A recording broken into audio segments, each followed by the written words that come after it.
नमस्कार दोस्तों, हमारे YouTube चैनल वायरल टुडे में आपका स्वागत है।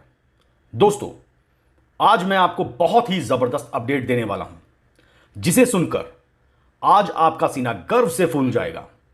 जो आज तक कोई नहीं कर सका, ऐसा कुछ कर दिखाया है हमारे भारतीय वैज्ञानिकों ने। दोस्तों, वर्तमान समय में भारत का सबसे प्रतिष्ठित रक्षा अनुसंधान एवं विकास संगठन यानी कि DRDO हो या चाहे भारत का भारतीय अंतरिक्ष अनुसंधान संस्था यानी कि इसरो, दोनों ही देश का गौरव बढ़ाने के साथ साथ देश को मजबूती भी प्रदान कर रहे हैं। DRDO जहां एक के बाद एक लगातार कई परीक्षण कर रहा है और अभी हाल ही में स्विफ्ट ड्रोन का परीक्षण भी कर रहा है, और तो और भारत के फ्यूचरिस्टिक एयरक्राफ्ट एमका को लेकर भी परीक्षण जारी हैं। इसी तरह इसरो भी एक के बाद एक लॉन्चिंग कर रहा है। जुलाई के बाद आपको कई सारी लॉन्चिंग इसी साल देखने को मिलेंगी, लेकिन 10 दिन पहले किए गए लॉन्चिंग से जुड़ी कुछ जानकारियां हमारे सामने आई हैं, जिसने अमेरिकी कंपनी नासा को भी चौंका दिया। इस लॉन्च को पूरी तरह से सीक्रेट रखा गया था, लेकिन इसरो के इस मिशन में कुछ तो ऐसा किया गया था जिसका पता चलने के बाद दुनिया के होश फाख्ता हो गए। आप सोचिए कि कितनी क्रूशियल टेक्नोलॉजी होगी जिसे बनाने में भारत को लगभग 20 साल लगे। दरअसल 30 जून की शाम को भारत का गौरव इसरो, जिसने PSLV C-53 मिशन को सफलतापूर्वक लॉन्च कर दुनिया को चौंका दिया था। इस रॉकेट के साथ 3 विदेशी सैटेलाइट भी लॉन्च किए गए थे और 2 स्वदेशी स्टार्टअप भी इस रॉकेट के साथ गए थे।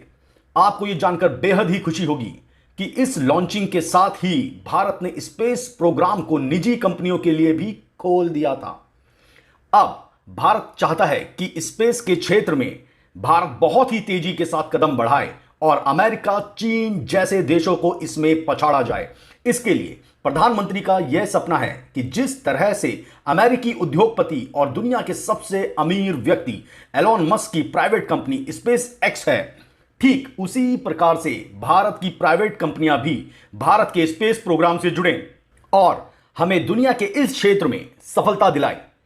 अब सोचिए, भारत के प्रधानमंत्री जी के बस कहने मात्र से ही यह नतीजा निकला कि 2 स्टार्टअप कंपनी दिगांतर और ध्रुव एरोस्पेस के भी एक सैटेलाइट इस 30 जून वाले मिशन में शामिल हुए। इसरो के इस मिशन ने एक ऐसा कमाल किया जो किसी ने सोचा भी नहीं होगा। इस परीक्षण ने दुनिया के कई देशों को हैरान कर दिया और एक बार फिर से सोचने पर मजबूर कर दिया। और इसका कारण यह था कि जब भी कोई मिशन लॉन्च होता है तो उपग्रह का जब प्रक्षेपण किया जाता है, यानी कि जब उपग्रह को अंतरिक्ष की कक्षा में दाखिल कराया जाता है, तो उसका रॉकेट अंतिम चरण में कचरा बनकर कई वर्षों तक ऐसे ही अंतरिक्ष में पृथ्वी के लगातार चक्कर काटता रहता है, जिसको स्पेस डिब्रीज भी कहा जाता है। लेकिन यहां इसरो ने अपनी नई तकनीकी से इस चरण को कचरा बनने की जगह उपयोग में लाने का कार्य किया है।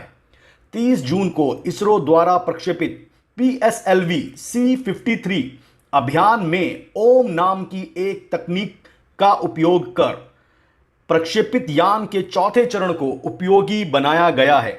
इस चरण को वैज्ञानिक प्रयोगों के मंच के तौर पर उपयोग में लाया जाएगा। वर्तमान समय में इसरो का कोई सानी नहीं है। इसरो दुनिया के अन्य एजेंसियों से एक कदम आगे की सोच रखती है। इसरो की खासियत हमेशा यह रही है कि वो कम खर्च में ज्यादा असरदार मिशन लॉन्च करती है। दोस्तों, इसमें चाहे मंगल मिशन हो या फिर चंद्रयान मिशन, हालांकि चंद्रयान मिशन 2 किसी कारणवश सफल नहीं हो सका था, लेकिन पूरी तरह से फेल भी नहीं हुआ था। लेकिन अभी तक उसका रोवर धरती पर लगातार तस्वीरें भेज रहा है। भारत की डिफेंस जरूरतों को देखते हुए इसरो ने दुनिया को हैरान करने वाले सैटेलाइट लॉन्च करके दुनिया को अपना जबरदस्त दमखम दिखा दिया है। लेकिन इसरो द्वारा किए गए इस लॉन्चिंग के पीछे की एक खास वजह यह भी है। दरअसल PSLV C-53 DSE-0 मिशन की ओम तकनीक काफी चौंकाने वाली है। दरअसल ये तकनीक एक ऐसा मंच है जो वैज्ञानिकों को कक्षा में ही प्रयोग करने की क्षमता प्रदान करेगा। इसके लिए इसरो के पूर्ण सैटेलाइट लॉन्च व्हीकल को अंतिम या चौथे चरण के हिस्से का उपयोग किया गया है, जो प्रक्षेपण की भूमिका खत्म होने के बाद नष्ट हो जाता है। लेकिन इसका उपयोग किया जा सकेगा। अगर हम इसे बहुत ही आसान भाषा में समझें तो किसी भी उपग्रह को अपनी कक्षा में पहुंचाने के लिए कई चरण से गुजरना होता है। पहला, दूसरा और तीसरा चरण तो महासागर में गिर जाते हैं, लेकिन अंतिम यानी चौथे चरण में, जिसे PS4 भी कहते हैं, जिसे सैटेलाइट को अपनी कक्षा में पहुंचाने के बाद केवल अंतरिक्ष का कचरा ही समझकर छोड़ दिया जाता है। लेकिन अब इसरो ने 30 जून को लॉन्चिंग से पहले बताया कि इसके चौथे चरण को भी उपयोग करने के लिए स्थिर मंच के रूप में लाया जाएगा। दोस्तों, ऐसा भारत के इतिहास में पहली बार ही हुआ है।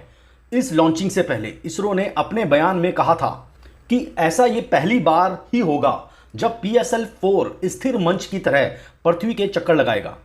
अब यहां सवाल यह उठता है कि इस मिशन से भला चाइना को क्या नुकसान होने वाला है, या चाइना की डर की वजह क्या है। जनाब, अब आप सुनिए तो सही। चाइना की डर की वजह है भारतीय वैज्ञानिकों द्वारा बनाई गई ओम तकनीक, यानी कि रॉकेट का चौथा चरण।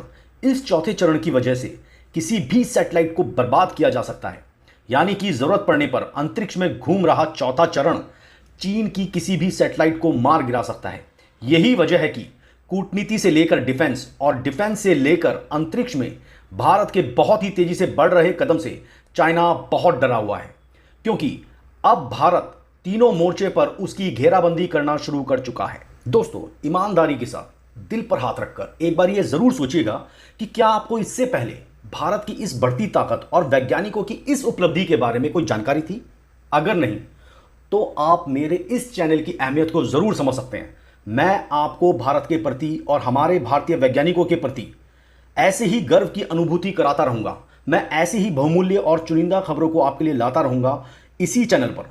तो प्लीज मेरा ये चैनल सब्सक्राइब कर दीजिए और बेल आइकन को जरूर दबा दीजिए। धन्यवाद।